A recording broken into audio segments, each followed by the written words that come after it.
মোৰ ফ্ৰেণ্ডে কৈ আছিলে তোৰ ঘৰত এনে আছে যদি ব'ল মোৰ লগত কেইবস্তামান ধানটো খান্দি আহিম। মই কিছু হ'ব ব'ল, মইতো ঘৰত এনেই বহি আছোঁ। হ'ব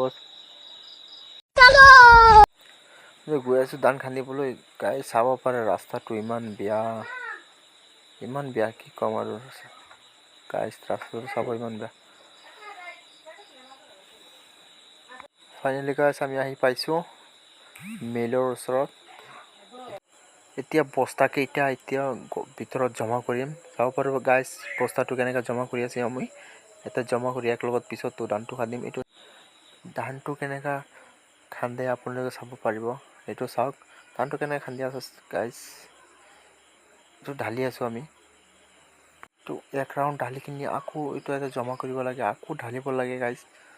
2 ৰাউণ্ড এনেকুৱা কৰিলে পিছততো চাউল ওলাব। আপোনালোকে চাব পাৰিব এইটো ফাৰ্ষ্ট ৰাউণ্ড ওলাই আছে। এইটো এনেকুৱা ফাৰ্ষ্ট ৰাউণ্ড ওলাই আছে গাইছ। এইটো চাব পাৰে।